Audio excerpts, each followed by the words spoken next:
Ya, oke. Kita mulai ya. Selamat malam. Assalamualaikum warahmatullahi wabarakatuh. Waalaikumsalam warahmatullahi wabarakatuh. Semangat kuliahnya ya, walaupun kuliahnya online ya. Mudah-mudahan nanti semester berapa besok? Atau semester berapa sekarang? 5. 5, Pak. Semester 5 mudah-mudahan kita offline ya. Kita kuliah insya Allah Oktober ya. Jakarta sudah mulai sebagian ya, terbatas gitu ya offline-nya ya. Ya, ada positif negatifnya lah ya, ada apa kekurangan kelebihannya kuliah online atau offline ya. Tapi kalau mahasiswanya serius, saya pikir bisa lah ya. Kalau di luar negeri ini udah biasa ya, di luar negeri kuliah kuliah online, kuliahnya paling ada kickstart-nya gitu ya, ketemu dulu awal, kemudian nanti kuliah online. Kuliah online juga nggak harus ikut online-nya karena mereka ngerekod gitu ya, mereka merekod kuliah. Jadi kalau mereka tidak bisa nanti bisa diikuti di hari yang lain ya. Tapi tiap minggu biasanya ada tugas ya. Saya pernah ngikutin dari Google ya. Ada Google apa itu ya, saya diundang, saya pernah ikut. Jadi ada kickstart-nya, kemudian kasih materi, tiap minggu ada video-video yang harus diikutin, kemudian ada tugasnya gitu ya. Di itu yang punyanya Google. Kalau tempat lain juga biasanya banyak ya. Kuliah-kuliah luar negeri yang sifatnya seperti itu. Anda paling nanti datang pas UTS-nya aja gitu ya. Jadi kuliahnya ada kuliah online dosennya, tapi kalau Anda nggak bisa hadir nanti ada rekamannya gitu, ngikutin gitu ya, metodenya seperti itu. Ya, yang apa kelas-kelas malam gitu ya, biasanya seperti itu. Kalau kita mau terapkan, saya pikir bisa-bisa aja ya, infrastrukturnya ada, jalan, mahasiswanya oke gitu ya, bisa bisa dilakukan ya. Mungkin yang agak sulit kalau praktek ya. Kalau praktek ininya terbatas, paling ya kalau fasilitasnya terbatas ya. Kita nggak kuliah juga bisa ya, kita tinggal belajar sendiri juga bisa ya, tapi kita perlukan ijazahnya gitu ya. Kita masih terpaku sama ijazah ya. Karena di KKNI itu sebenarnya ya ada 4 jalur ya. Seseorang itu diakui ya berdasarkan akademiknya, berdasarkan skillnya walaupun dia belajar otodidak gitu ya. Yang satu di line bisnisnya ya, satu lagi di governance-nya, di pemerintahan. Kalau di luar negeri itu udah biasa kalau di luar negeri ya. Orang sudah 10 tahun expert di bidang itu ya, tinggal di-convert aja gitu ya. Kalau di kita masih susah gitu ya. Jadi kembali kepada mahasiswanya ya.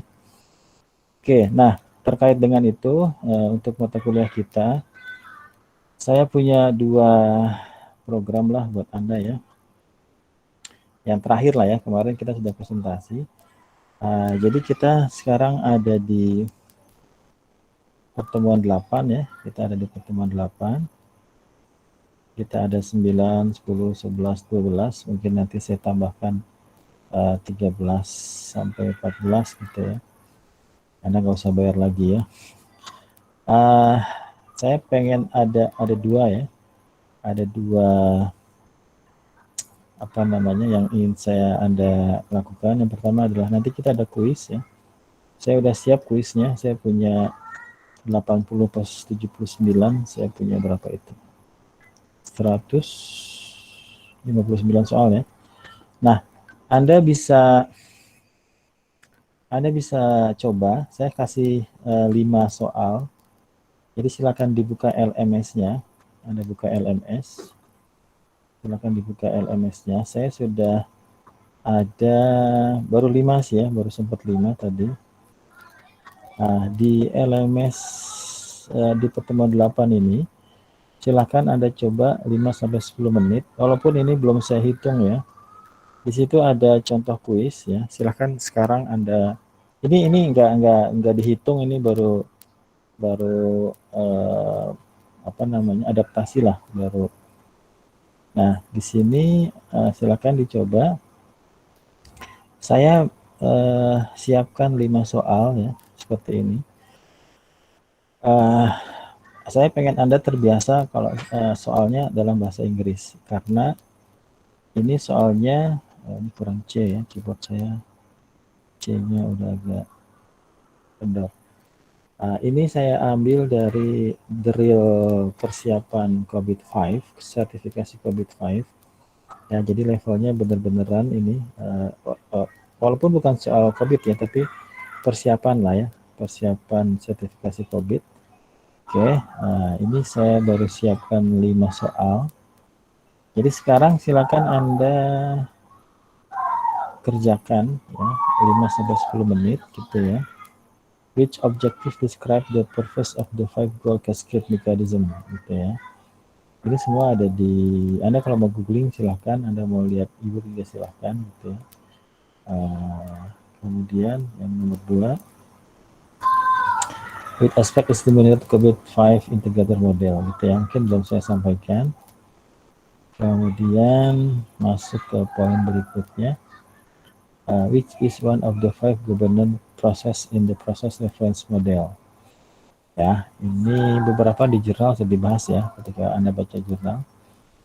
Kemudian ada bicara tentang what statement describe the main difference between policy and principle as stated by COVID-5. Ini materi minggu lalu, nanti saya sampaikan lagi. Oke, policy express the core value of the enterprise ya. Principle are designed to achieve the state purpose. Principle provide detailed guidance to influence decision making. Ini ada nih di slide-slide saya di minggu kemarin, di Kamis kemarin ya. Principle are designed to provide detailed control over the regulatory requirement. Oke, itu satu. Jadi saya pengen Anda mulai terbiasa dengan soal-soal seperti ini, karena nanti saya pengen Anda mengerjakan kuis ya. Kuisnya kapan Pak? Ya bisa di sini ya, atau juga bisa di sini ya kuisnya. Karena saya pengen ada satu lagi, ada presentasi kelompok gitu ya. Nah ini sekarang, kemarin sudah ada yang WA saya private ya, tapi nanti gini. Jadi kalau presentasi kelompok ini ibaratnya proof of concept-nya lah ya. Anda sudah separuh jalan ketika presentasi kemarin ya. Ketika presentasi kemarin itu sudah separuh jalan, sekarang separuhnya lagi lah ibaratnya. Jadi bikin kelompok ya, bikin kelompok. Ya, ini anggotanya 2-3 ya, mahasiswa. Oke, kemudian cari skripsi atau tesis gitu ya, atau tesis full ya. Jadi ini full, jadi tidak hanya abstraknya saja, tidak hanya jurnal saja, tapi full skripsi atau full tesis gitu ya. Nanti Anda baru mengcapture-nya dari situ, menurunkan poin-poin yang nanti saya tentukan. Tadi pagi, kelas pagi sudah saya minta mencarinya dan ternyata nggak jadi masalah ya, anak-anak pagi sudah hampir semuanya bikin kelompok gitu ya.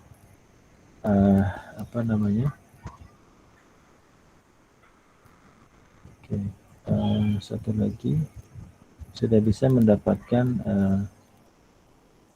skripsinya gitu ya. Jadi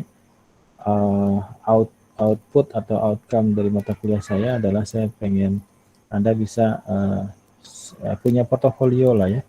Punya portofolio, pernah ngerjain soal-soal COVID-5, sama pernah menganalisis skripsi tentang COVID-5. Jadi nanti sekarang Anda gunakan, Anda cari, kalau sudah dapat, Anda share di WA group. Itu ya. Karena apa? Karena nanti kita pakai metode first come first serve ya. Yang pertama kali dapat dan pertama kali share di WA group, maka dia yang berhak menggunakan skripsi tersebut. Bisa dipahami poin yang tadi, yang kedua? Ya, jadi cepet-cepetan ya. Kemarin ada Mas Naufal ya. Mas Naufal, tapi Mas Naufal belum terhitung ya, karena Mas Naufal belum share di WA grupnya. Jadi Mas Naufal silakan share di WA grupnya. Nanti kalau yang pertama dapetin itu nanti bisa dapat. Sebenarnya kenapa saya pengen skripsi, karena beberapa jurnal nggak terlalu detail gitu ya. Tapi kemarin juga ada beberapa jurnal yang lumayan detail gitu ya. Ya, itu aja. Ya, satu lagi, saya juga sudah upload ya sebagian dari kuisnya. Jadi kalau Anda lihat di LMS-nya, di situ ada contoh kuis part 1 ya. Ini masih PDF formatnya. Kenapa part 1? Karena masih banyak lah ya contoh-contoh soal yang bisa saya kasih. Tapi nanti soalnya saya pilihin lah ya, yang nggak terlalu kompleks lah, atau yang pernah saya bahas gitu ya. Nah, kalau Anda lihat di sini contoh quiz part 1-nya, di situ sudah saya upload ada 20 soal ya, 20 soal. Nah, gambarannya nanti seperti ini. Ya, ini adalah contoh real persiapan COVID 5 ya. Saya dapat lah ya. Saya dapat ini. Kemudian apa namanya, saya berikan kepada Anda untuk latihannya gitu ya. Ya, jadi Anda harus paham bahasa Inggrisnya ya. Kemudian nanti soalnya saya random ya. Saya punya 180 soal. Dan mungkin saya pilihin lah jadi berapa persen. Nah, dari berapa persen itu nanti saya random. Nanti masing-masing bisa dapat soal yang berbeda ya. Kalau Anda pernah ikut MTA, seperti itulah gambarannya ya. Nah, tapi sebelum ke sana saya pengen Anda ada persiapan gitu ya. 3-4 minggu lah sebelum sampai pada kuisnya. Pertanyaan seperti ini. Ya, sama seperti tadi lah, sama seperti tadi ketika di kuisnya di sini ya. Coba kita lihat sudah ada yang ngerjain. Baru 6 yang ngerjain.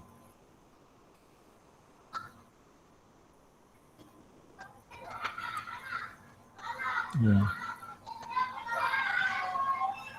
Oke. Okay. Kenapa LMS-nya bermasalah kah? Saya baik-baik saja. Belum bisa kebuka Pak LMS-nya. Oh ya, yang lain bisa nggak? Ini saya bisa ini. LMS-nya jangan pakai Steamik ya, LMS-nya global lagi. Ini nambah lagi nih, ada 8. Ya, silakan saya kasih waktu lah 5-10 menit beradaptasi dengan soal-soal bahasa Inggris COVID ya. Nah, nanti yang di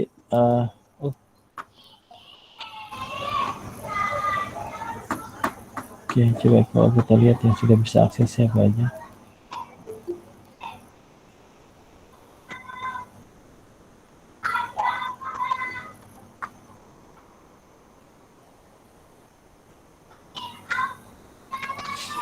Ya. Nah, ada 12 nih, udah nambah nih. Ya, mahasiswa harus agak dipaksa memang ya. Harus dipus mahasiswa itu ya. Kita nggak bisa lihat mahasiswa bagus kalau mahasiswa nggak dikasih tugas ya. Kalau mahasiswa dikasih tugas, kita bisa lihat ya mahasiswanya bagus atau enggak ya. Oke, jadi yang COVID-5 ya, soal-soal kuis memang agak asli persiapan gitu ya. Jadi kalau memang agak sulit, sengaja saya bikin seperti itu, dan yang bikin juga bukan saya ya. Saya cuma mendapatkan, saya share di sini dan nanti kita bahas. Beberapa sudah saya bahas ya, berarti nanti materinya dari mana Pak? Materinya dari salah satunya referensinya ini ya. Yang selama ini kita bahas, kita sudah bahas di chapter 4 ya. Kita sudah bahas tentang the 5 principle ya. Goal cascade juga sudah saya bahas ya. Kemudian minggu kemarin kita sudah masuk kepada the 7 enable chapter 6, chapter 5 sorry. Kita udah bicara tentang enable dimension ya. Kemarin juga sudah ada quiz dadakan ya. Saya bikin quiz dadakan buat ngecek siapa aja yang aktif. Kemudian kelas ini yang paling duluan ini ya. Kelas ini yang paling duluan, kalau anak CA tadi yang jam pertama baru mulai masuk di chapter 5 gitu ya. Yang kelas pagi baru selesai presentasi kemarin. Saya kasih waktu 3 minggu, 3 pertemuan, karena mereka jumlahnya lebih besar ya. kelas yang ini paling duluan nih ya, saya pegang 3 kelas. Kelas BI malam ini yang paling duluan dibandingkan kelas CA malam sama kelas yang paginya ya. Seperti itu. Jadi mungkin hari ini saya agak nyantai lah ya. Mungkin saya ulang sedikit tentang chapter 5-nya. Kemudian Anda mulai baca-baca contoh-contoh kuisnya dan contoh-contoh soalnya ya. Nanti soalnya benar-benar murni saya ambil, maksud saya nilainya ya, nilainya benar-benar saya ambil dari kuisnya ya, salah satunya. Tapi sebelum ke sana saya pengen Anda ada persiapan. Gitu ya. Jadi karena ini sertifikasinya internasional ya, saya tidak convert menjadi bahasa, tetap dalam bahasa Inggris ya, tapi mungkin dalam 3-4 minggu, setiap minggu saya kasih contoh-contohnya, dan mungkin saya bahas juga ya jawabannya benar yang mana gitu ya. Jadi coba kita lihat siapa saja yang sudah mengerjakan. Oke, sebelum ke sana, jadi pembahasan yang belum adalah kita akan masuk pada chapter 6 ya, domain and process. Di presentasi itu sudah ya, Anda sudah lihat poin-poinnya, nanti kita lihat lagi. Kemudian di chapter 7 kita bicara tentang implementation of GIT with COVID-5. Nah, terakhir kita bicara di chapter 8 ya, bicara tentang proses assessment model ya.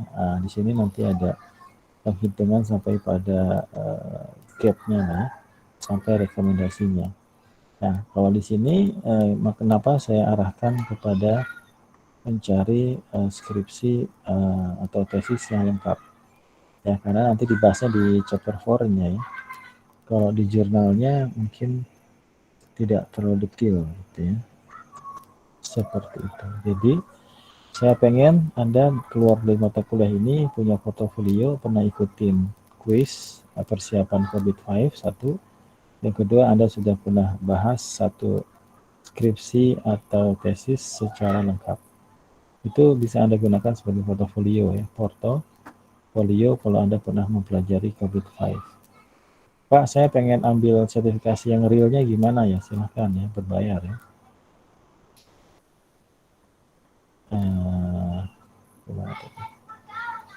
Kita lihat siapa lagi yang sudah ikut tes ya. Sudah ada 16 ya. Sudah ada 16 dari berapa orang yang ikut kuliah? Ada banyak ya.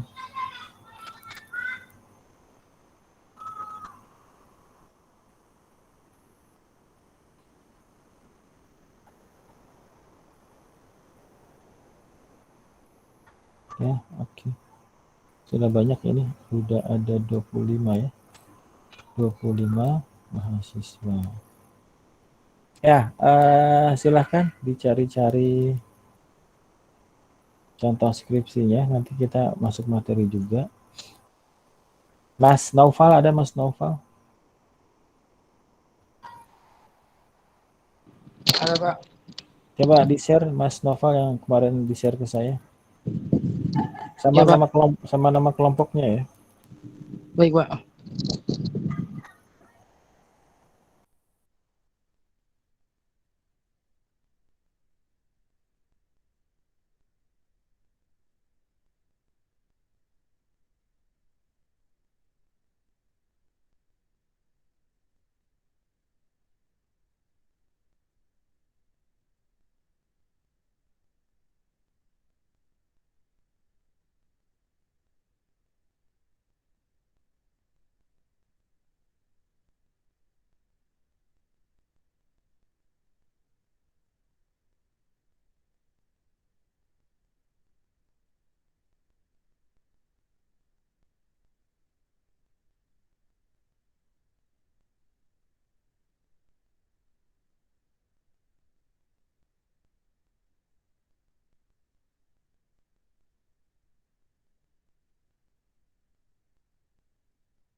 Pak, maaf, ini saya mau share screen, Pak.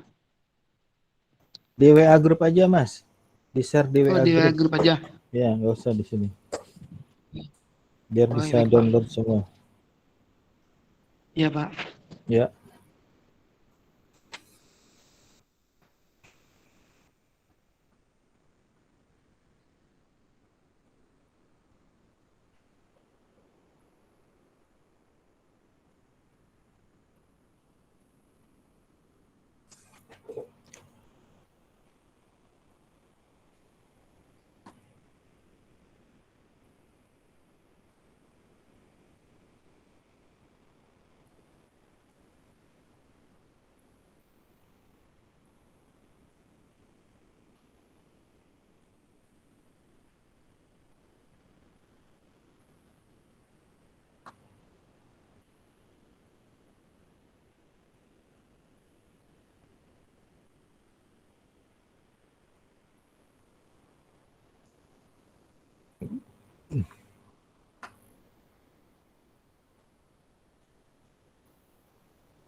Udah di-share, Pak.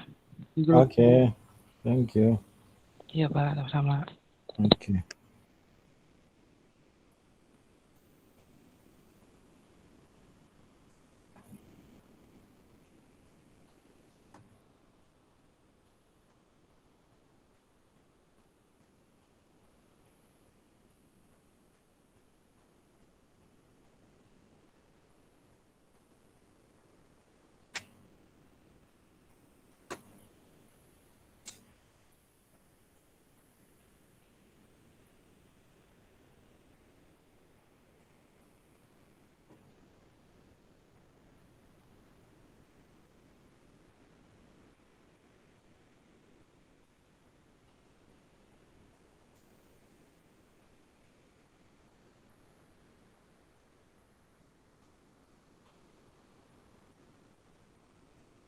Ya, ada banyak ini ya. Ya, siapa aja nih? Muhammad Naufal ya. Suaryadi, Mas Agus, Asia tuh Nur Asia ya. Nur Asia kelompoknya siapa? Pak Mas Agus kelompoknya siapa?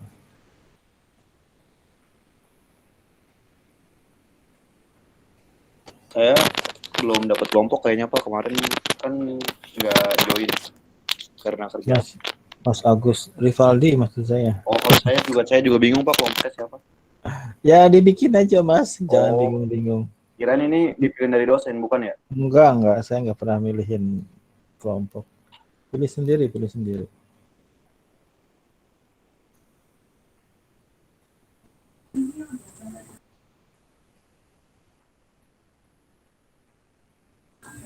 Saya sama Ari, Pak. Berdua aja. Baru kelihatan dua sih. Oke, ya udah. Oke ya, jadi disiapkan itu dua ya. Persiapan untuk kuis sama untuk presentasi. Itu nyambung semua sebenarnya paralel ya. Jadi konsepnya di kuis, kemudian proof of konsepnya di presentasinya gitu ya. Kalau Anda nguasain, saya pikir lumayan lah kalau Anda bisa dua-duanya dapat gitu ya. Ketika ditanya tentang COVID-5, Anda ngerti lah ya konsep-konsep dasar pentingnya gitu ya. Ya, oke. Boleh reattempt quiz nggak? Kuis silakan gimana? Itu baru uji coba aja. Oh, Belum, sekarang malam ini baru adaptasi lah. Jadi hari ini saya kasih 5 ya, nanti Kamis mungkin saya kasih 10 atau 15 ya. Udah dapat nilainya belum?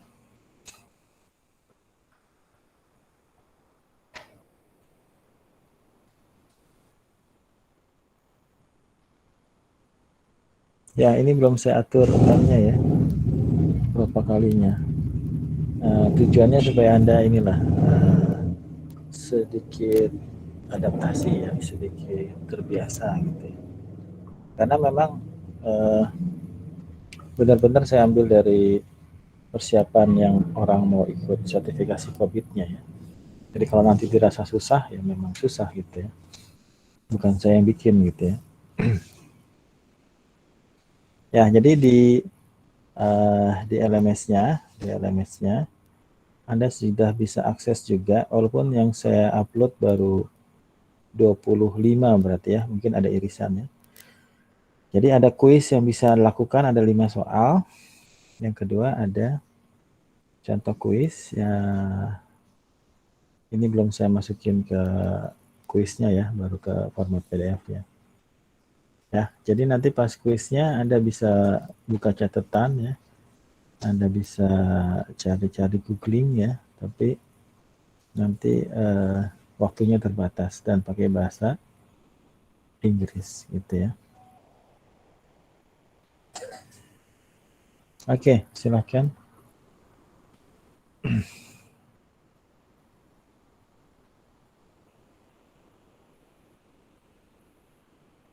Ada pertanyaan masalah kuis atau tugas kelompoknya?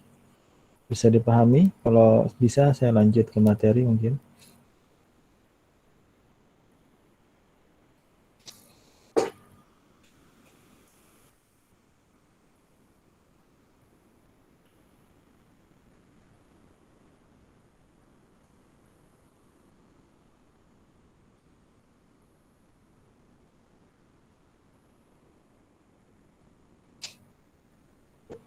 Ya, oke ya. Kita sedikit ulanglah materi minggu kemarin. Target saya untuk kelas ini lanjut ke enabler kedua gitu ya. Enabler pertama sudah kita bahas. Jadi kalau materi di LMS sudah saya upload untuk minggu ini masuk kepada masih di chapter 5 ya, tapi masuk di part 3-nya gitu ya. Oke, ini ya. Tapi mungkin saya ulang dulu. Tapi lebih cepat daripada minggu lalu ya. Oke, ya. Kita ulang aja sedikit. Ya, kita masuk di chapter 5 ya. Kita masuk di chapter 5 ya. Saya ngikutin ebook ini. Seperti yang saya sampaikan di awal-awal kuliah kita. Ya, jangan takut pakai bahasa Inggris ya.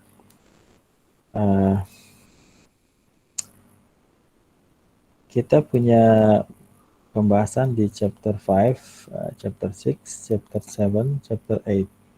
Sampai pada proses assessment modelnya. Ya, oke, itu satu. Kalaupun nanti waktunya nggak cukup, mungkin ada beberapa bagian yang saya skip gitu ya. Nanti Anda bisa gali sendiri ya, kalau waktunya nggak cukup. Jadi saya ulang sedikit tentang the 7 enabler ini.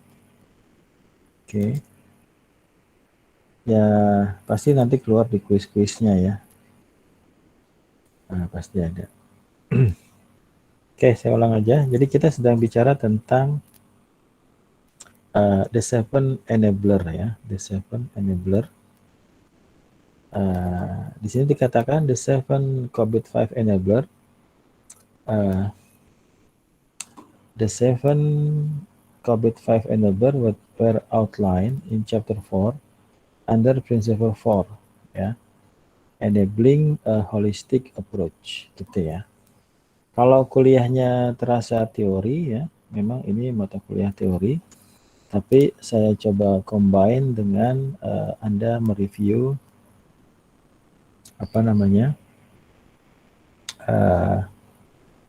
jurnal atau skripsinya ya. Jadi kalau kita bicara konsep gitu ya. Ini selalu saya ulang-ulang lah ya. Konsep ini pasangannya dengan proof of concept gitu ya. Proof of concept gitu ya. Oke, kalau konsep itu apa ya, teori lah ya. teori-teorinya. Proof of concept itu apa ya? Prakteknya gitu ya. Kalau kita bicara tentang algoritma, ya ini algoritmanya gitu ya. Prakteknya apa? Prakteknya berarti implementasinya. Implementasi di satu bahasa, di bahasa pemrograman tertentu ya. Itu adalah proof of concept. Kalau kita bicara proof of concept tanpa konsep ya, kadang-kadang suka ada yang kerasa yang hilang gitu ya.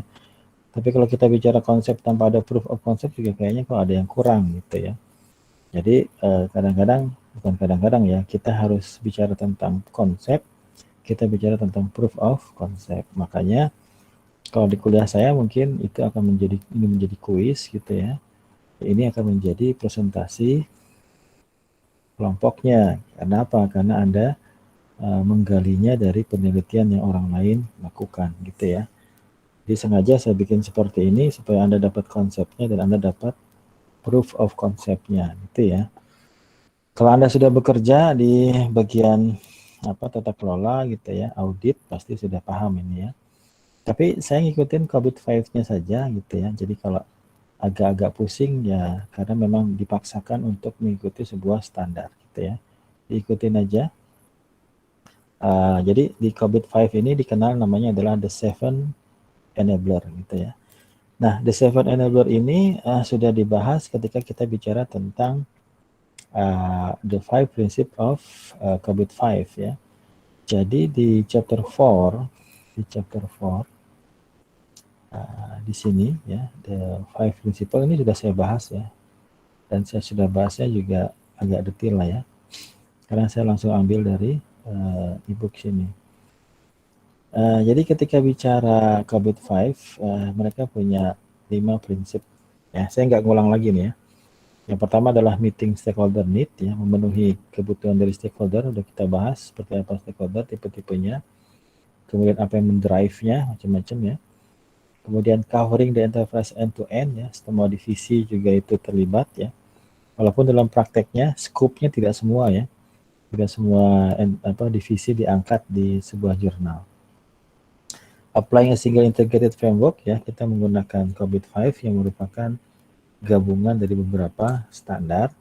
Nah, yang sedang kita bahas di sini, enabling a holistic approach, ya. Jadi kalau kita bicara holistic approach, ya, di sini bicara tentang holistic approach, ya. Jadi ini dikatakan sebagai pendekatan yang holistik gitu ya. Holistik itu apa sih? Holistik itu adalah menyeluruh ya. Holistik itu adalah menyeluruh. Jadi ketika kita bicara COVID 5 maka kita enabling, membuat jadi pendekatannya secara keseluruhan. Nah, yang dimaksud dengan enabling holistic approach adalah menjalankan 7 enabler gitu ya. Nanti kita lihat. Jadi ketika kita menjalankan 7 enabler maka itu sedang menjalankan prinsip nomor 4 gitu ya. This chapter discuss each of the 7 category of enabler in depth. Okay. Bab ini akan bicara tentang 7 kategori. Jadi Anda pahami ini untuk dua ya, satu untuk persiapan kuis, yang duanya lagi untuk persiapan presentasi gitu ya. Oke. Nah, ini saya sedikit ngulang aja, nggak apa-apa ya. Ketika kita bicara, first of all, each enabler is expressed in terms of 2 concept. Ya.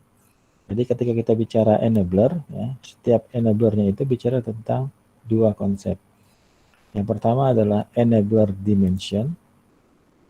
Yang kedua adalah enabler performance management.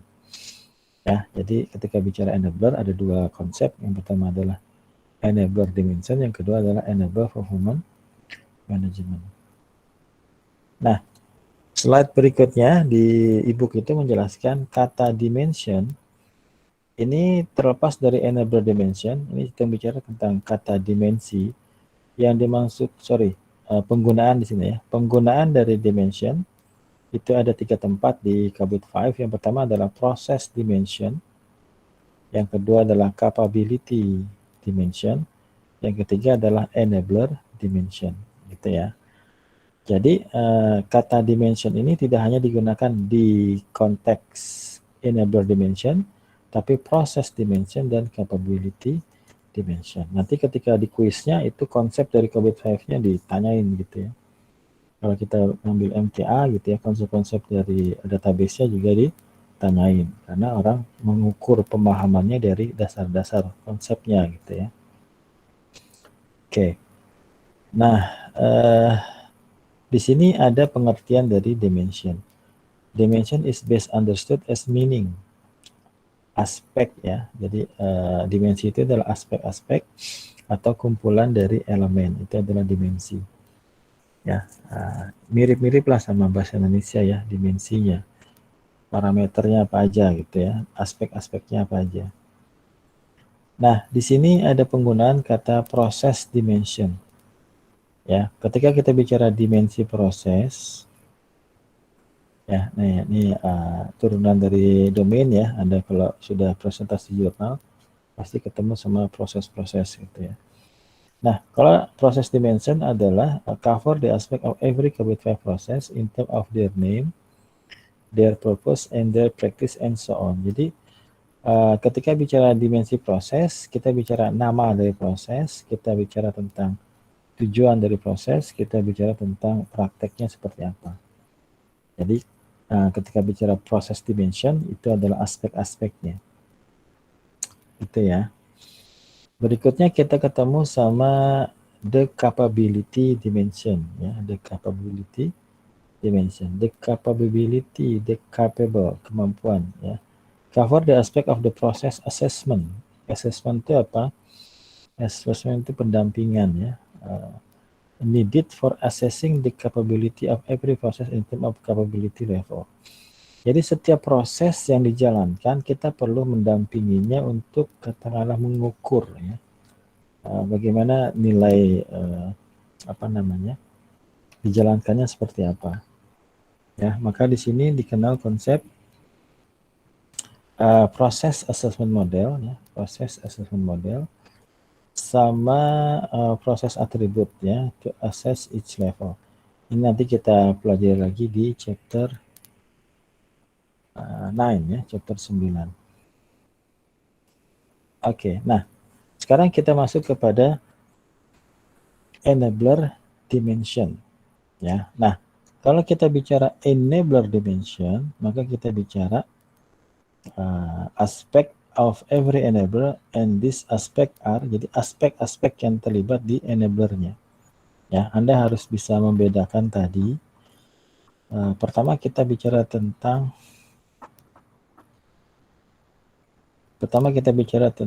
enabler. Kemudian ada dua konsep di situ, ada enabler dimension sama enabler performance management. Kemudian kita bicara definisi dari dimension. Kita bicara dimension itu ada beberapa tipe atau penggunaannya ya, ada proses dimension, ada capability dimension. Nah, sekarang baru kita masuk ke pembahasan tentang enabler dimensionnya. Jadi dimensi dari enabler, ya, enabler itu membuat menjadi bisa ya. Itu ada 4 aspek gitu ya. Ada stakeholder, ada goal, ada life cycle, sama ada good practice. Ini saya sampaikan karena nanti muncul di kuis gitu ya. Walaupun mungkin nggak semua saya sampaikan, beberapa poin nanti saya skip. Ya, jadi nanti ada berapa? Ada 7 enabler. Ya, ada 7 enabler. Oke, ini ya. Ini mungkin nggak semua saya bahas ya. Nah, dari 7 enabler itu nanti kita bicara enabler dimensionnya. Ya, misalnya saya lihatin ya. Ketika kita bicara enabler pertama bicara tentang prinsip, principle, bicara tentang policy, bicara tentang framework. Kalau Anda lihat di kuis yang saya sudah upload di LMS, kalau nggak salah pertanyaan 19 itu ya.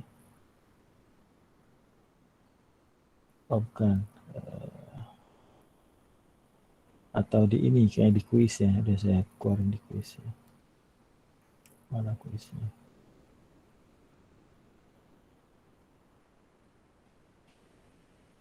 Contoh kuis. Oke. Belum masalah di sini. Nah, ini dia. Di sini ada pertanyaan, what statement describe the main difference between policy and principle? As stated by COVID 5 ya. Pertama Anda harus pahami pertanyaannya ya. Kemudian Anda harus paham ini sedang bicara tentang apa gitu ya. Statement apa yang menjelaskan perbedaan utama dari policy sama prinsip. Ini udah ada pembahasannya di minggu lalu ya. Ini saya lagi ngulang ya. Oke, tapi di sini enabler itu ada 7 macam. Yang pertama adalah principle, policy, and framework. Nanti kita bahas di sini. Yang kedua bicara tentang proses ya. Nanti di masing-masing enabler kita akan bicara di enabler dimensionnya. Kita bicara tentang stakeholder, kita bicara tentang goal, kita bicara tentang life cycle, kita bicara good practice. Begitu juga dengan di proses. Kita bicara tentang stakeholder, kita bicara tentang, nanti ada pembahasannya di sini satu-satu ya. Bicara tentang goal, bicara tentang life cycle, good practice. Kemudian masuk di enabler ketiga, seperti itu. Tapi kalau saya bahas semua, nggak cukup ya waktunya nanti. Mungkin ada beberapa enabler yang saya, nah ini kayak begini keluarnya. Nah, saya lihat ada yang soal seperti ini, semiotik.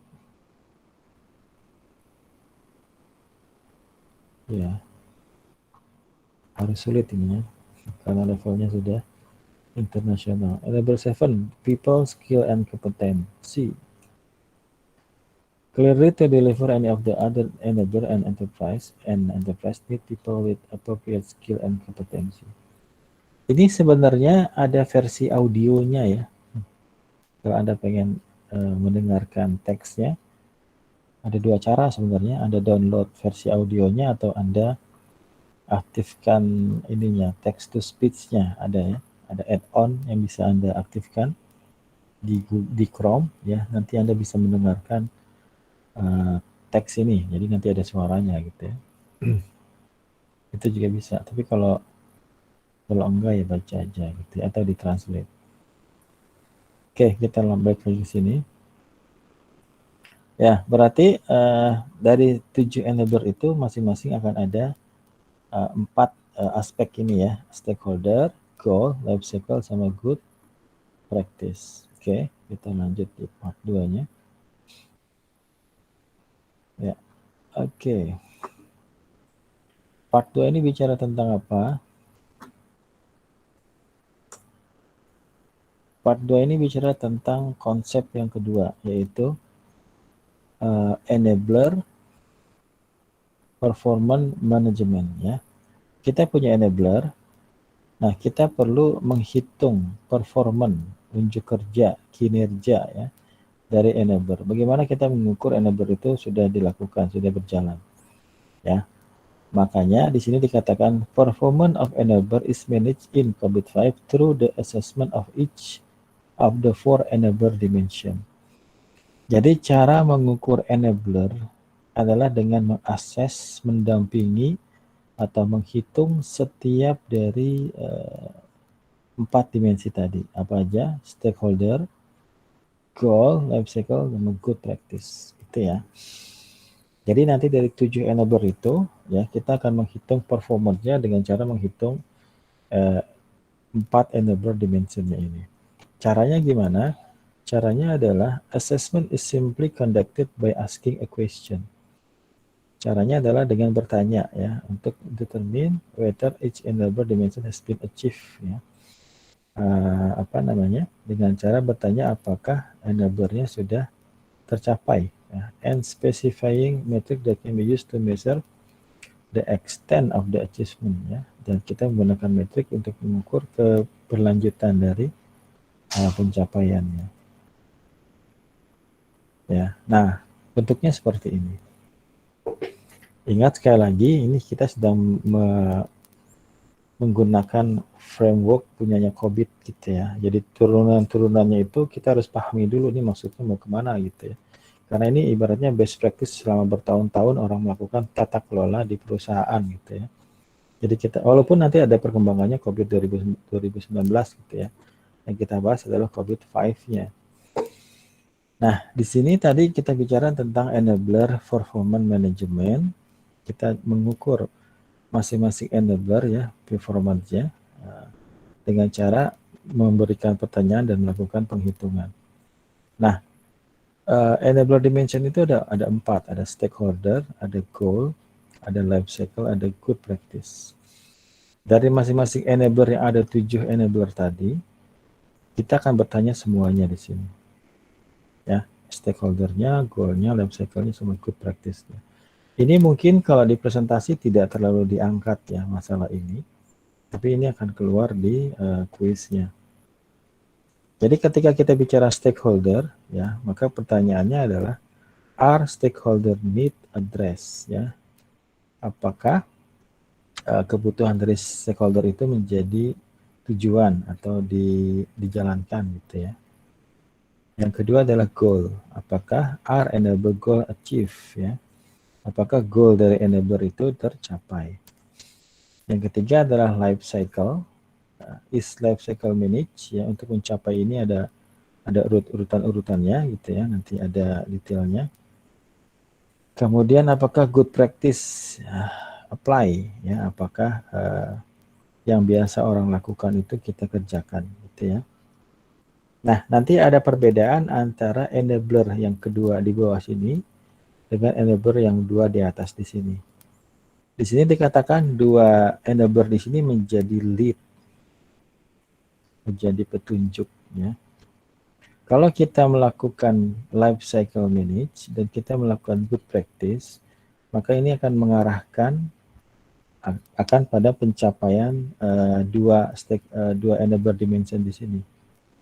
Ya, jadi yang dimaksud dengan lead adalah mengarahkan gitu ya. Kalau lag itu berarti benerannya. Jadi kalau di sini contohnya adalah misalnya saya ada, misalnya goalnya adalah nilai gitu ya, nilai. Misalnya ya, nilai UAS. Nah, kalau saya kasih kisi-kisi UAS, dan saya kasih UASnya, kalau Anda bisa mengerjakan kisi-kisinya, maka itu adalah lead ya. Menunjukkan, mengarahkan Anda bisa mengerjakan UASnya. Tapi nilai benerannya adalah ketika Anda mengerjakan UAS. Di sini juga dibahas seperti itu. Kalau life cycle-nya di-manage dan good practice dijalankan, maka itu mengarahkan menjadi lead, menjadi petunjuk, stakeholder need address, dan enabler goal achieve. Ya, oke. Tapi yang penting sebenarnya adalah stakeholder need address sama enabler goal achieve gitu ya. Tapi kalau life cycle-nya aja nggak dijalankan, good practice aja nggak dijalankan, itu juga bisa mengindikasikan bahwa stakeholder need sama enabler goal tidak tercapai. Itu ya, ini detailnya ada di bawah sini. Ini penjelasannya sama seperti tadi yang saya sampaikan ya. Metric that measure how successfully life cycle management is taking place and how well good practice are being applied do not indicate that desired outcome are being achieved ya. Kalau kita sudah menjalankan life cycle secara baik dan kita sudah menjalankan good practice, itu bukan berarti tujuannya tercapai. Nih, kalau mau pakai bahasa Indonesianya. Metrik yang mengukur seberapa sukses manajemen siklus hidup berlangsung dan seberapa baik praktek yang baik diterapkan tidak menunjukkan bahwa hasil yang diinginkan telah tercapai, tetapi cenderung menunjukkan lead ya, bahwa faktor-faktor yang memungkinkan berhasil dijalankan ya, yang kemungkinan akan mengarah pada pemangku kepentingan yang diinginkan. Oke, itu maksudnya ya. However, only measurement of the achievement of stakeholder need and enterprise goal will actually indicate that is the case. Jadi hanya dari pencapaian dari stakeholder need sama apa tadi, goal dari enablernya ya yang tercapai. Saya pikir itu bisa dipahami. Ini sudah saya sampaikan tadi, saya skip aja. Oke. Ya. Oke ya, kita sekarang masuk kepada, walaupun ini masih ngulang yang kemarin lah, saya pikir nggak apa-apa saya ulang. Ya, oke, ini agak sedikit tinggi bahasanya ya, karena di sini bicara tentang prinsip ya. Di sini bicara tentang prinsip, tapi tetap saya sampaikan lah ya, karena mata kuliahnya ya COVID-5, bicara tentang enabler, bicara tentang prinsip. Ya, kalau saya suruh Anda baca aja, walaupun nanti tidak semua saya bahas juga ya. Oke, kita bicara enabler pertama, bicara tentang prinsipal, bicara tentang policy, dan bicara tentang framework gitu ya. Ini masih ngulang kemarin ya. Di sini dikatakan prinsipal ya, are the governance body's expression, ekspresi dari governance body of its fundamental value. Ya. Oke, jadi perusahaan ya, katakanlah punya owner gitu ya, punya ownernya ini punya mimpi gitu ya, punya idealis gitu ya, punya nilai-nilai luhur gitu ya, ingin dia capai gitu ya, dan dia tidak hanya bicara tentang keuntungan secara bisnis gitu ya. Principle are the governance body's expression of its fundamental value, nilai-nilai fundamental, and assumption that is used to express its view concerning the belief of enterprise. Ya. Digunakan untuk mengekspresikan pandangan ya, keyakinan dari perusahaan. And the direction it has intention of driving to, itu yang mengarahkan, mendrive perusahaan gitu ya. Ya, prinsip adalah ekspresi tata kelola dari nilai-nilai dan asumsi fundamentalnya yang digunakan untuk mengekspresikan pandangannya mengenai keyakinan perusahaan dan arah yang ingin dituju. Dan perusahaan perguruan tinggi juga diminta ya punya prinsip-prinsip seperti ini. Ya, ini poin pertama. Poin kedua, ini saya pikir ada juga di kuisnya pertanyaan seperti ini. Principles are used to communicate ya. Principles are used to communicate both internally and externally. Digunakan sebagai alat komunikasi ya, apakah di dalam atau keluar. And to ensure sound stewardship of asset and belong to the shareholder of the enterprise or citizen of a public sector enterprise. Apa ini artinya? Prinsip digunakan untuk berkomunikasi baik secara internal maupun eksternal untuk memastikan pengelolaan aset yang baik yang ya. Maksudnya sesuai dengan prinsipnya pengelolaan asetnya gitu ya. Apakah dalam perusahaan komersial atau perusahaan yang government gitu ya. Oke, kita lanjut aja. Ya, ini juga keluar nih. Ini ada beberapa pertanyaan di sini. Principle can be viewed as expansion, ya, perluasan. Ya. Perluasan dari apa? Perluasan dari misi and visi. Ya, jadi perusahaan, enterprise, itu pasti punya visi, visinya apa? Itu pasti punya misi, misinya apa? Nah, expansion dari semua ini itu dikatakan sebagai principle, gitu ya. Nah, nanti ada contoh-contoh dokumennya, prinsipal ini ya. Visi misi diturunkan menjadi prinsip. Example dokumen that cover prinsipal are, jadi dokumen-dokumen yang membahas tentang prinsipal adalah charter ini piagam ya. Ada piagam etik ya, piagam etik. Ada juga social responsibility charter. Piagam tanggung jawab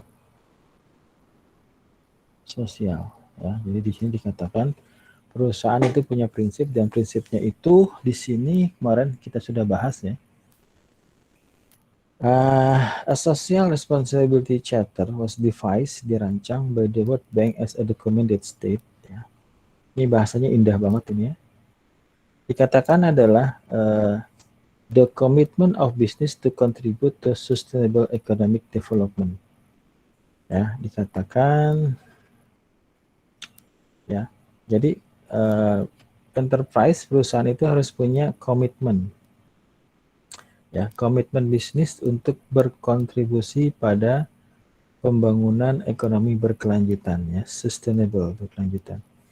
Bekerja dengan karyawan, keluarga mereka, komunitas lokal dan masyarakat untuk meningkatkan kualitas hidup dengan cara yang baik. Jadi poin ini harusnya menjadi prinsip yang dijalankan oleh sebuah perusahaan, gitu ya.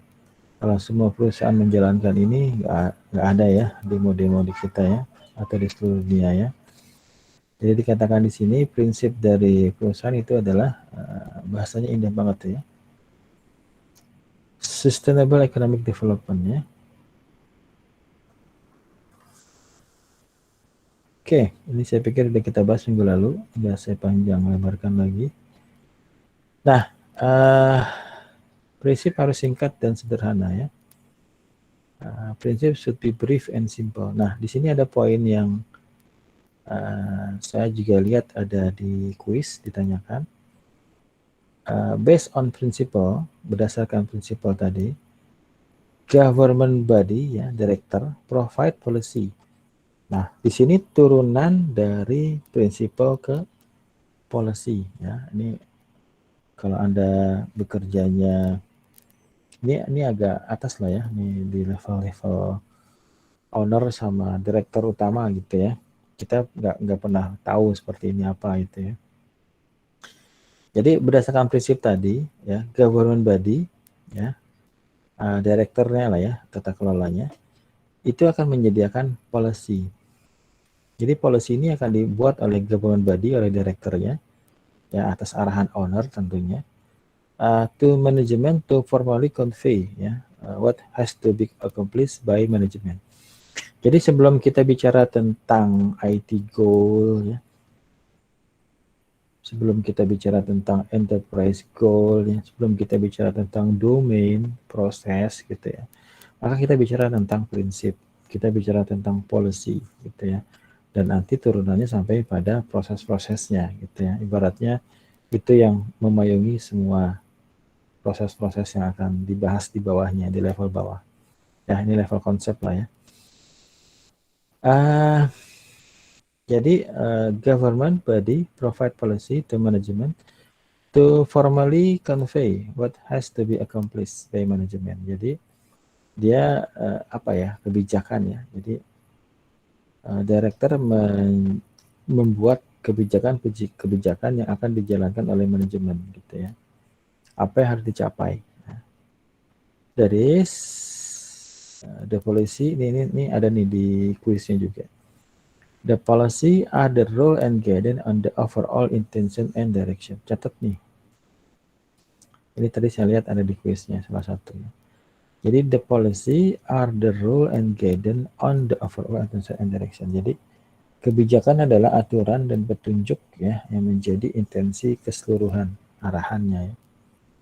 Jadi itu bedanya antara principle sama policy. Ya, jadi policy itu kebijakan yang dibuat oleh tata kelola yang dijalankan oleh manajemen yang menjadi aturan ya, guidance yang dijalankan, yang harus dijalankan. Sekarang kita masuk kepada framework ya. Apa sih framework? Framework are governance and management framework. Ini bahasanya muter di sini ya. Framework are governance and management framework ya, that ensure proper governance and management of enterprise IT by provision of structure, guidance, and tools. Mungkin poinnya di sini. Ya, ada struktur, ada guidance, ada tools. Ya, itu namanya framework. Ya, ibaratnya ada pihak ketiga yang buat framework, kita tinggal ikutin saja framework. Nah, COVID-5 adalah contoh dari framework-nya. Ya, semuanya sudah ada, sudah disiapkan, kita tinggal ikut aja standar dia gitu ya. Itu yang dimaksud dengan framework. Kalau kita bicara web framework ya, di pemrograman di web, siapa gitu ya. Kalau di Python ada Django gitu ya. Di Django sudah punya framework ya. Backend-nya seperti apa, database seperti apa gitu ya. Konsep MVT lah ya. Nanti kita tinggal ikutin aja, kita tinggal pakai gitu ya. Nah, begitu juga dengan Cobit 5. Cobit 5 adalah contoh dari framework yang akan memberikan arahan gitu ya. Akan menyediakan panduan, struktur, dan macam-macam.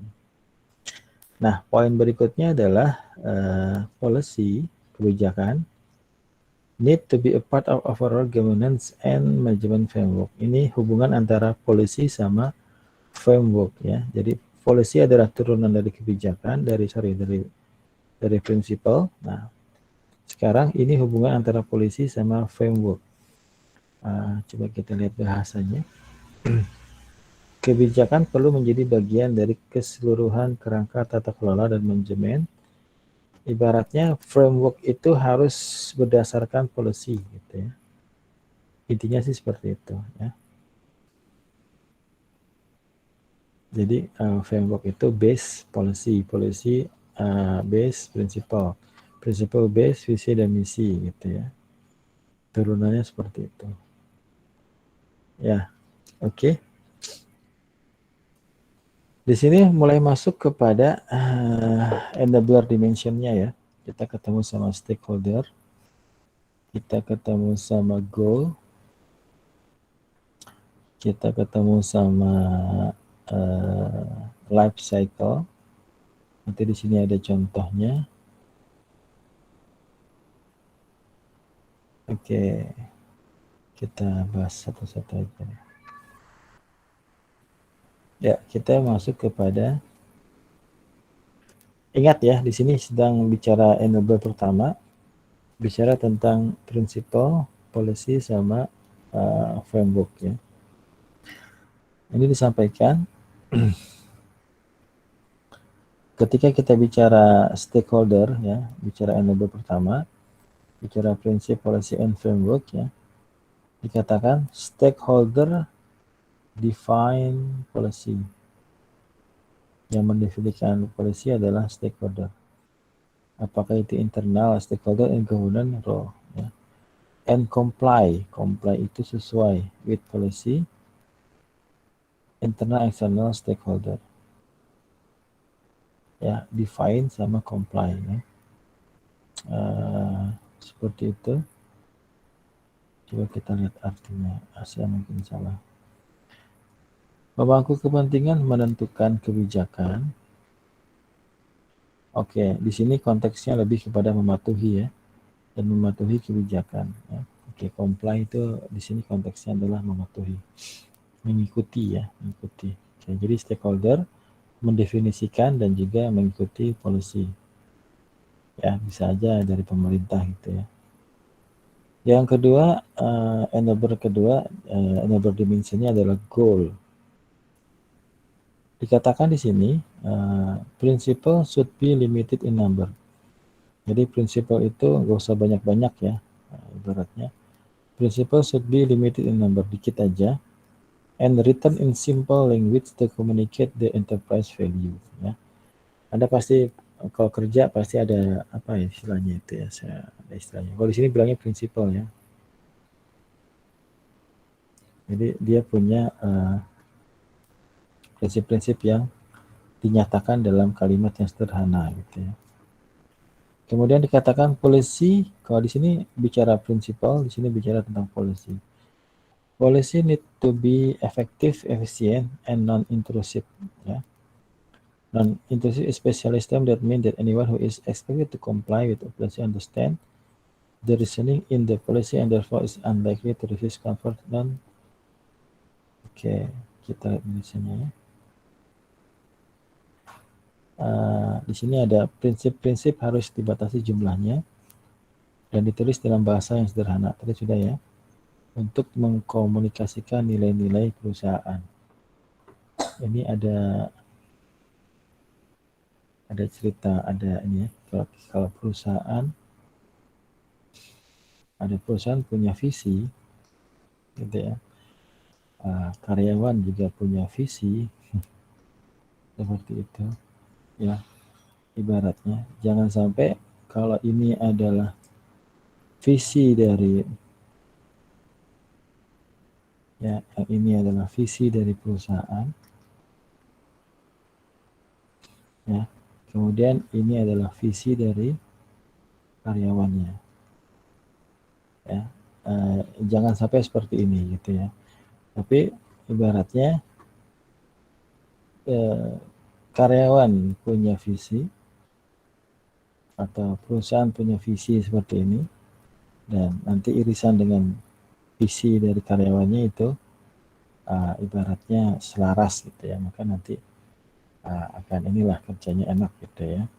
Karena visi perusahaan dan visi kita itu sama-sama sama gitu ya. Saya tidak perlu mendetailkan seperti apa. Oke, sepertinya kalau karyawan sudah paham ya.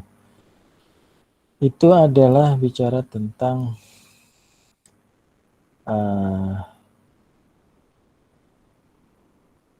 prinsip ya. Yang kedua adalah kebijakan, policy ya.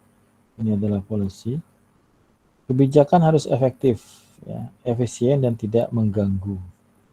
Non-intrusif adalah istilah khusus ya. Jadi nanti kalau ada pertanyaan apa yang maksud dengan non-intrusif di sini, non-intrusif. Non-intrusif itu adalah istilah khusus yang berarti bahwa siapapun yang diharapkan untuk mematuhi suatu kebijakan memahami alasan dalam kebijakan tersebut. Nah, dan oleh karena itu tidak mungkin menolak kepatuhan terhadap suatu kebijakan. Ya. Itu udah kebijakannya atasan Pak gitu ya. Tapi harus dipahami alasannya sehingga dia tidak mungkin menolak. Ya.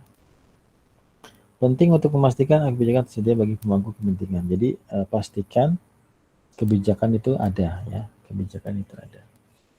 Ya, banyak lah ya. Ini di kampus juga diminta seperti ini ya sama Ban PT ya. Oke, kemudian yang ketika bicara tentang kerangka kerja, framework ya, ketika bicara tentang framework harus terbuka ya. Ini sudah di COVID-19 terbuka, komprehensif yang menyeluruh, fleksibel ya.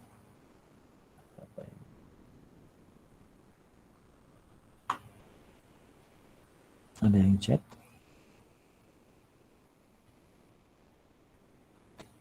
Suara apa tadi?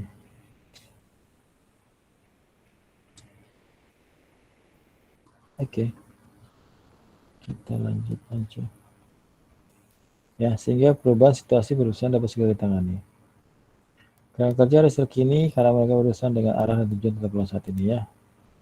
Ini bicara tentang COVID-5 ya, salah satu framework yang digunakan untuk dibahas di kuliah ini. Ya, bicara tentang policy life cycle, dikatakan policy have always need a strong policy framework. This is vital to ensure that, for example, regulatory compliance by internal control is met. Kebijakan memiliki siklus hidup dan membutuhkan kerangka kebijakan yang kuat. Hal ini penting untuk memastikan bahwa misalnya kepatuhan terhadap peraturan dan pengendalian internal terpenuhi. Kalau kita bicara tentang life cycle ya, itu udah pernah kita bahas, tapi di mana ya? Chapter 4 kayaknya ya. Itu chapter 5 di atas. Chapter 4 kayaknya.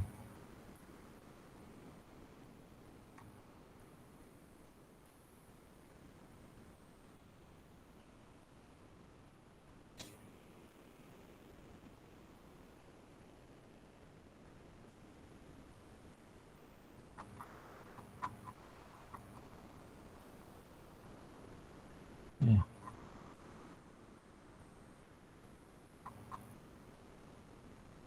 Ini belum kita bahas ya.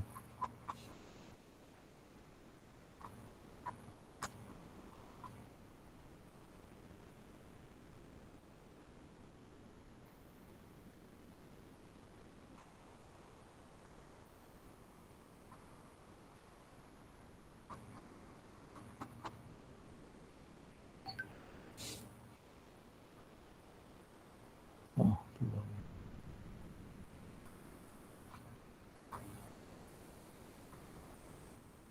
Ini ya, ini dia ya. Oh, oke, ini bahas tentang life cycle phase ya. Ada plan, ada design, ya, ada rencana, ada desain, ada build atau acquire atau create atau implement, ada use atau operate, ada evaluate, ada monitor, ada update atau dispose. Ya. Ini kenapa belum kita bahas?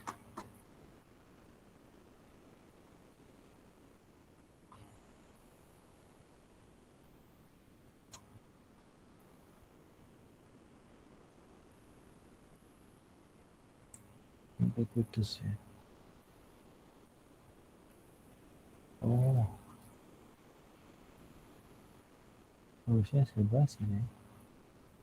Ini terputus ini di sini.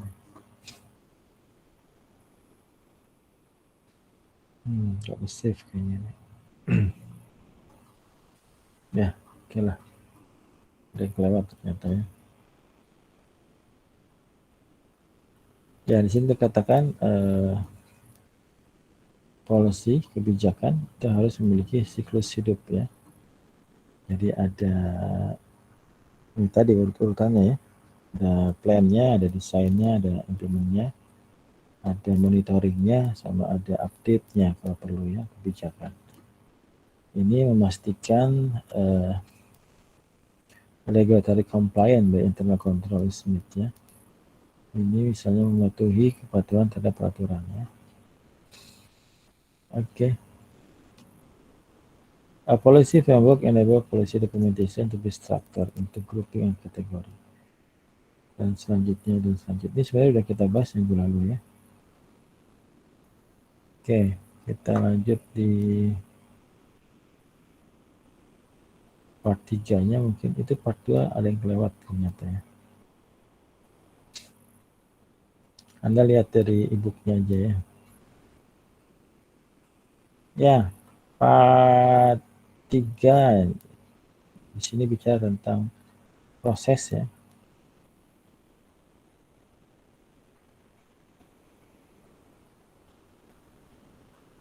Ini saya ambil langsung dari e-booknya.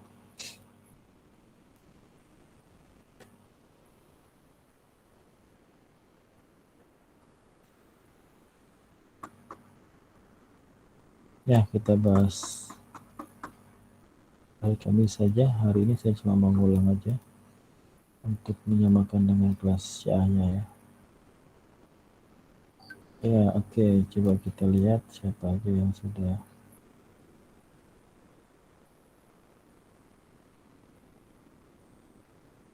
Ya, sudah banyak ini.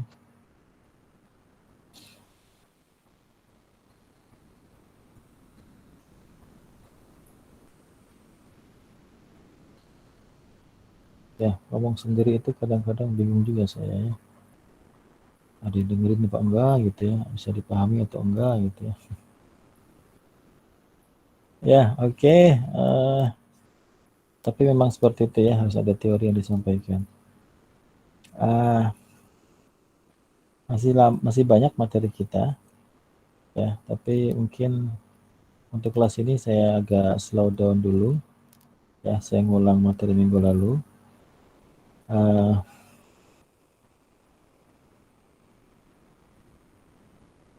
Ya, jadi saya ulangi ya. Jadi Anda saya arahkan untuk mengerjakan kuis ya. Oke, coba kita lihat tadi bicara tentang prinsipal ya. Coba kita kerjakan kuisnya. Ya, coba di sini ada question number 5 ya. What statement describe the main difference between policy and principle? As stated by Kabit 5. Ini udah tadi kita bahas nih. Coba ada yang berani menjawab? Policy express the core value of the enterprise. Principles are designed to achieve the state purpose. Principles provide detailed guidance in decision making. Principles are designed to provide detailed control over regulatory requirement. Coba kita lihat.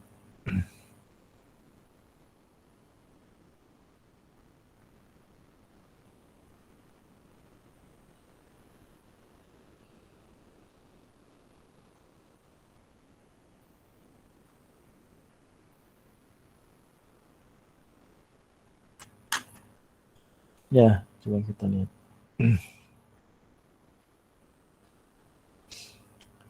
What statement describe the main difference between policy and principle? Di sini dikatakan statement mana yang menjelaskan perbedaan utama dari policy sama principle ya. Jadi poinnya perbedaan utama dari policy sama principle.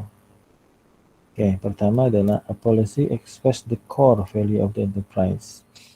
Oke, kita lihat di sini.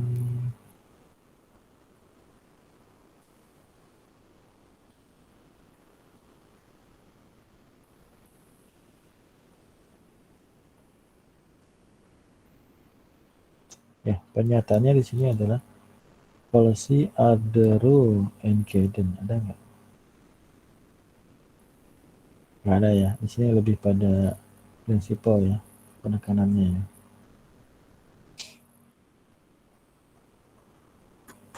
Di atas.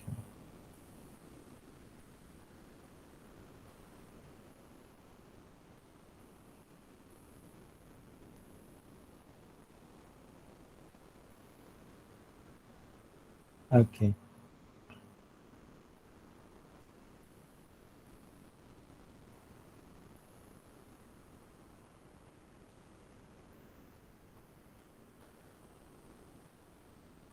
Ada nggak?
Oh, habis. Apa kira-kira jawabannya?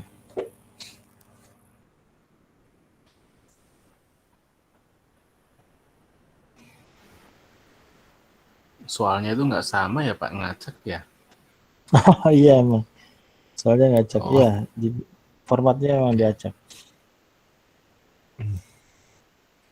Ya, ini harus dibaca-baca lagi ya. A policy express the core value of the enterprise. Principle design. Oke ya. Silakan. Terus sebelumnya proses reference kayaknya belum ya. Ini nanti ini juga belum ya. Oke. Which objective describe the purpose of the five goal cascade? Ini kayaknya udah bisa nih. Objektif mana yang menjelaskan tujuan dari of the five goal cascade mechanism? Select one. To define the relation between government management, to provide a simple architecture. Apa kira-kira jawabannya?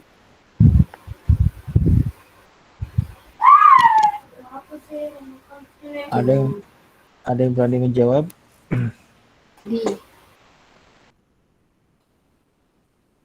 Ya, oke. Coba kita lihat yang sebelumnya.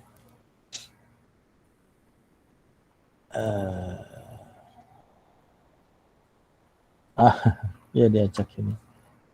Ini harusnya posisinya paling bawah ini ya. All of the above. Ya, ini ikut diacak juga ya.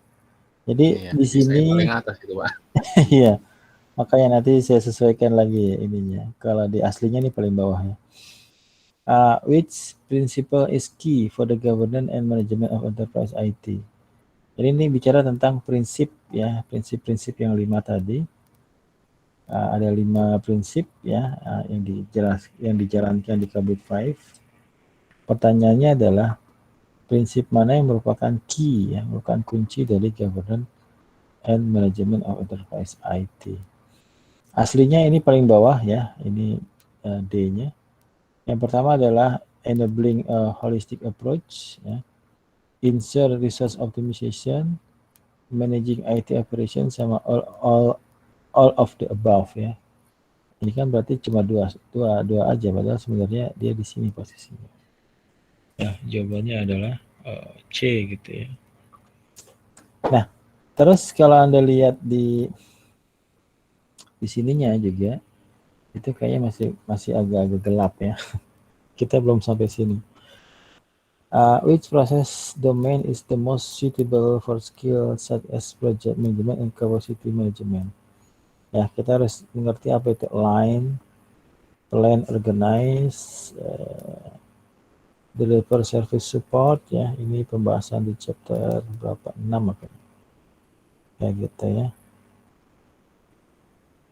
Nah, question nomor 2 kayaknya udah pada bisa nih. What do lead indicator? Udah saya jelaskan tadi. What do lead indicator monitor in the generic enable model? Stakeholder needs are being addressed. Oke. Cuma satu? Ya, betul ya. Good. Udah bisa ya. Oke, itu udah kita bahas tadi. Udah bisa dijawab ya. Kemudian key component. Nah, ini belum kita bahas. Purpose.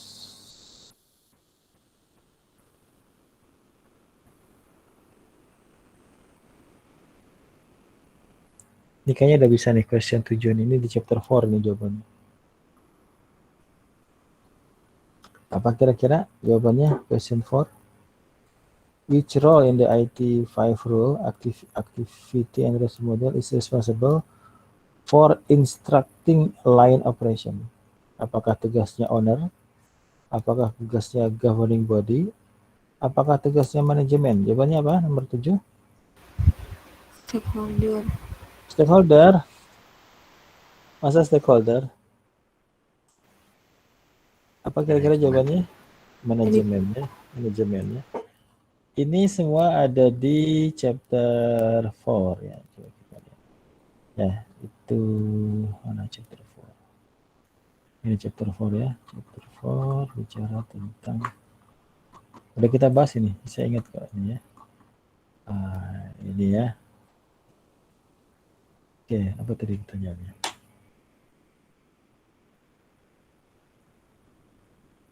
Ini ya. Instructing, aligning, instructing.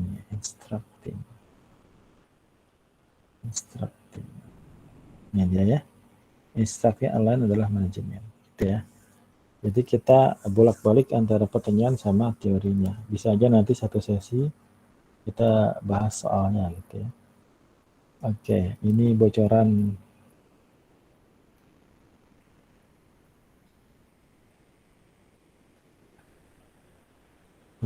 apa cara-cara orang mempersiapkan ikut sertifikasi ya. Oke, udah bisa tadi ya itu jawabannya. Kita cicil-cicil lah ya supaya nanti Anda siap. Coba question berikutnya.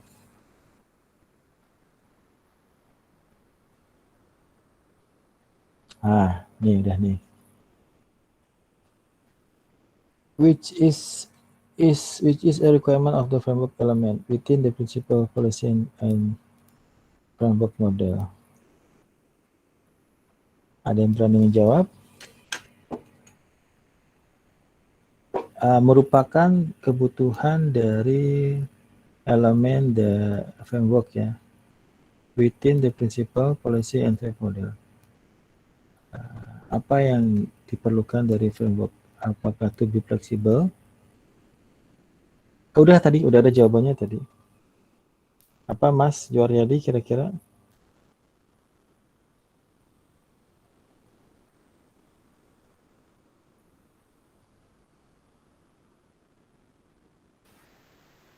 Apa ya, Pak? Apa tadi? Ada itu di slide tadi saya.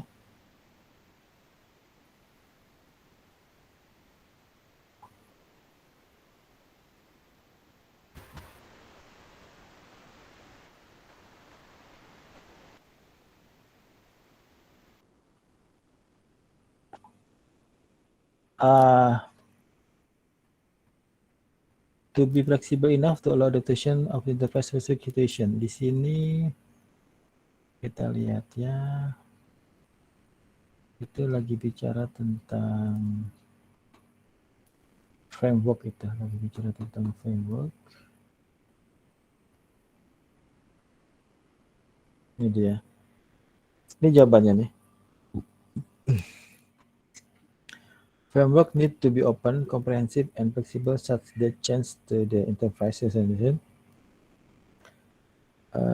The changes to the enterprise situation can be readily deal with. Ya. Oke, kira-kira apa jawabannya? Mana dia? Kayaknya sih ini ya. Tapi saya bisa salah ya. Karena saya belum nyontek jawabannya ya. Tapi kayaknya ini ya. Oke, itu kemudian ini nanti kita lihat ini. Oke. Ya, coba nomor 11 harusnya udah bisa ini. What does the resource optimization objective have a direct relationship with? Ini di chapter 4 ya. Apa jawabannya? Mbak Kurnia Syahida?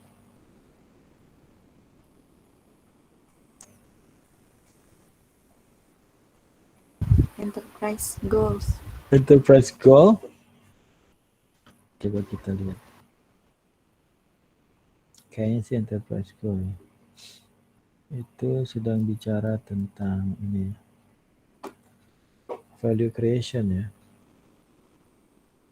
Value creation. Enterprise goal. Iya sih, enterprise goal. Oke, nomor 12 udah bisa ini. Which driver influence stakeholder need? Performance management of IT. Yes or no, Pak? Ya, ini ada di chapter 4 juga ya. Coba kita lihat. Ini di sini.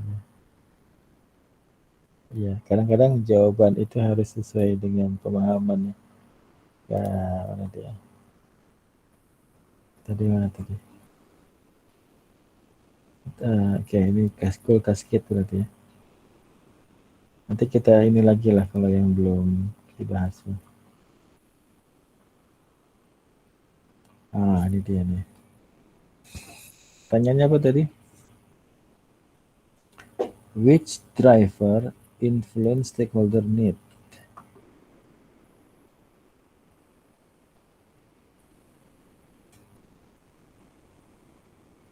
Apa berarti jawabannya?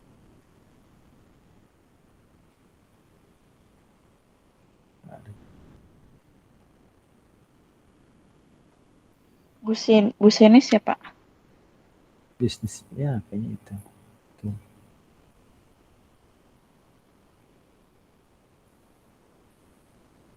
Oke, ya. Saya nggak kasih jawabannya lah. Oke, seperti itu ya. Apa jawabannya, Pak? Which is nih nomor 14 udah bisa nih. Which is not a requirement of good policy. Ini udah ada jadi jawabannya. Apa ya? Yang pertama oke. Non-intrusive ya. Limited oke. Yang mana yang bukan? Ini udah ada tadi nih di slide saya nih. Bicara tentang policy. Mana tadi? Intrusive.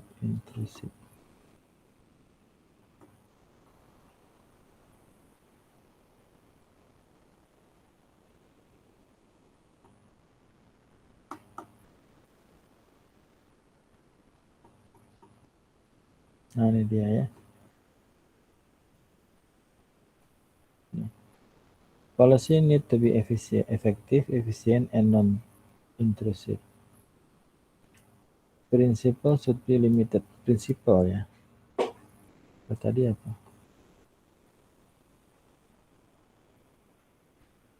Non-intrusive.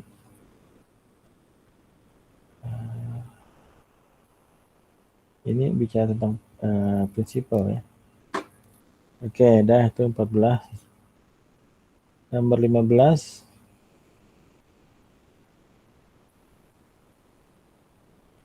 Nomor 15 bisa nih. Udah dibahas tadi. What role does the governing body play in the government management after? Apa Mbak Kurnia jawabannya?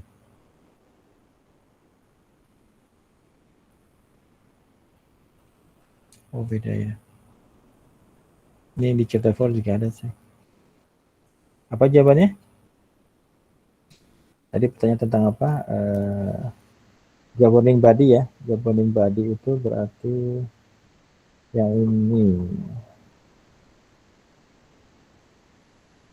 Apa jawabannya? Ini jawabannya. Apa berarti? Set direction. Ada nggak? Ini ya? Ya ada Pak. Dapat ya, dapat. Dicari mah ada ya. Ya, nomor ini saya skip dulu. When can ini belum kita bahas. Which activity should done? Oke, nih nomor 19 harusnya bisa dijawab nih.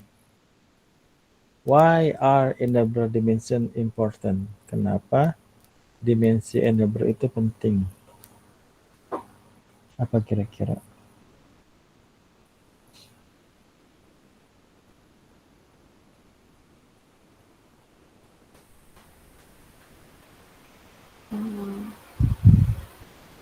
Susah nih ya.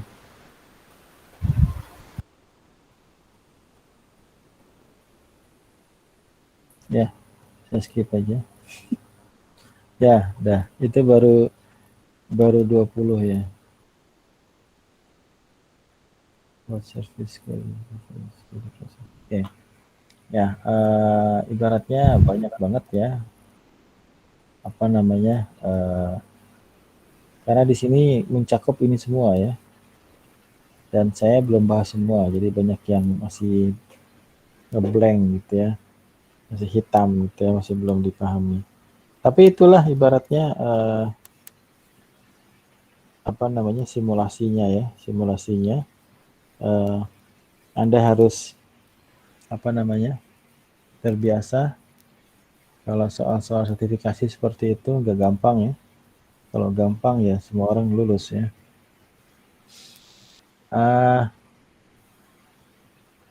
Jadi untuk malam ini saya cuma ngulang aja karena kelas ini paling duluan. Mungkin tidak semua enabler saya bahas ya. Nanti kita lihat poin-poinnya yang harus saya sampaikan di materi pertemuan berikutnya. Ya oke guys, silakan bikin ya. Mau please. Kenapa? Itu hari ini baru perkenalan Mbak Kurnia, sabar ya. Sabar, nanti minggu Kamis saya kasih lagi. Ya, saya punya 159 soal ya. Saya baru kasih 20 ya. Masih ada 139 lagi.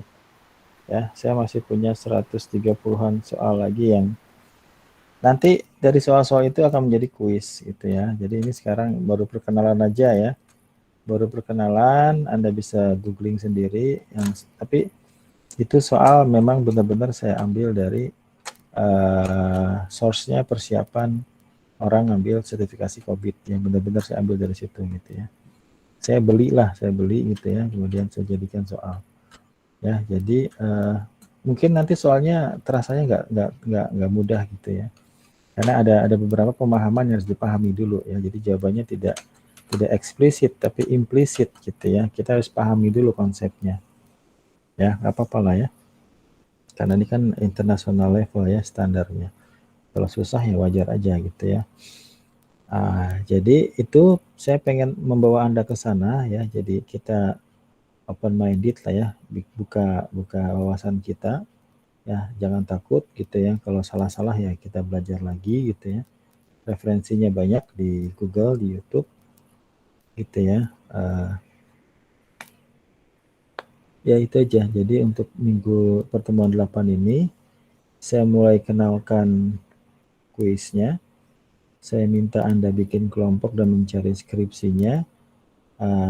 Nanti kita masuk ke pembahasan materi teorinya dan pembahasan kuisnya.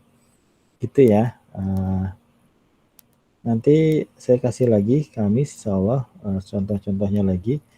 Mungkin kalau Kamis saya kasih mungkin 10-15 yang bisa Anda kerjakan nanti saya pilihin yang sudah kita bahas gitu ya. Kalau di PDF kan belum ada jawabannya, kalau di kuis kan sudah tahu nilai skornya berapa. Coba kita lihat berapa orang yang sudah mencoba mengerjakan.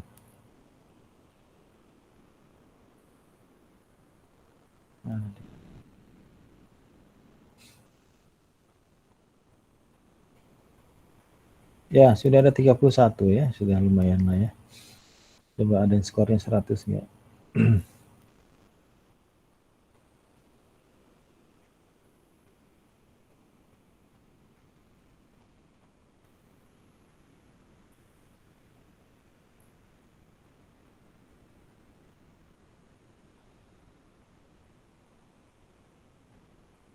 Ya, 3 soal berarti ya. Ya, oke, nggak apa-apa. Itu target saya ya. Jadi nanti di minggu ke-11 Anda sudah siap kalau saya kasih soal kuisnya ya. Kuisnya seperti tadi ya. Persiapan orang ambil sertifikasi COVID-5 gitu ya. Kita sebenarnya ada kerjasama dengan Multimatic ya. Tapi biayanya memang nggak murah ini ya. Oke, kalau mau ngambil sertifikasi ini. Ya, oke. Jam berapa sekarang? Ya, coba kita ya. Kalau ngomong aja kadang-kadang saya takut nggak ada feedbacknya ya. Ya, coba kita ambil foto terakhir sebelum kita tutup. Silakan diaktifkan kameranya. Saya mau tahu siapa aja yang masih aktif.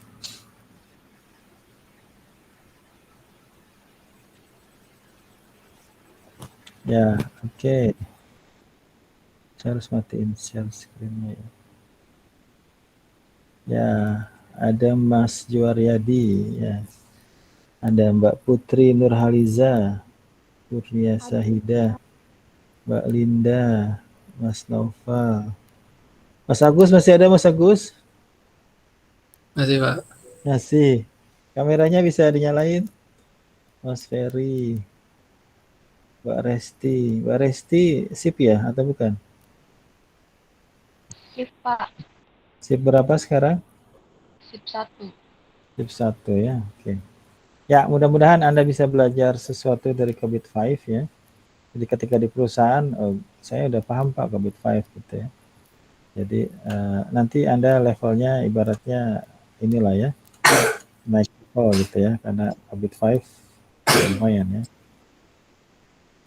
Ya, siap-siap saya ambil screenshotnya dalam hitungan ke-5 ya. 1, 2, Pak mau gaya boleh nggak? boleh. Pak. 3, ya, 4. Berikan senyum terbaiknya. Ya, oke. Kita share di WA group. Nanti tiap minggu kayak gini ya. Ya, tuh sudah saya upload di WA group. Ya, oke. Kalau masih banyak bingungnya wajar aja ya. Masih banyak konsep yang belum kita bahas. Ya. Kita lanjut Kamis ya. Silakan Anda mulai cari-cari skripsi atau tesis yang bisa diangkat. Nanti kasih waktu saya buat lihat-lihat ya, apakah cukup bisa diangkat atau tidak. Ya, nanti kita bolak-balik ya antara teori sama soal-soal gitu ya. Di soal-soal kuis kita bahas berbarengan dengan teorinya. Ya, mudah-mudahan kita bisa paham apa itu COVID-5 secara lumayan lah ya. Saya nggak bilang detail ya setengah intermediate lah levelnya ya. Ada pertanyaan tidak? Kalau enggak, ada pertanyaan tidak? Cukup ya? Cukup, Karena Pak. malam ini saya cuma ngulang aja di kelas ini ya. Kelas ini udah paling duluan ya. CA baru sampai sini. Kelas pagi masih ketinggalan ya. Toh punya akun GitHub nggak, Pak? GitHub ada. Share, Pak. Kali ada project-project gitu. Oh gitu. Ada GitHub saya ada. Project apa Mas Rivaldi? Python kan? Bapak di GitHub-nya project-nya biasanya apa aja? Belum banyak saya. Cuma Oh, belum satu banyak. doang. Nggak ada malah, belum terlalu banyak. Ya. Oke. Kalau Python, data mining, data science, ya nggak apa sih. Mau yang lain juga nggak apa-apa ya. Bisa kita ulik ya. Ya, Mas Rivaldi bisa share nanti sama temennya juga ya. Buat anak BI ya. Mudah-mudahan semester depan data mining lanjutan nggak sama saja nggak apa-apa ya.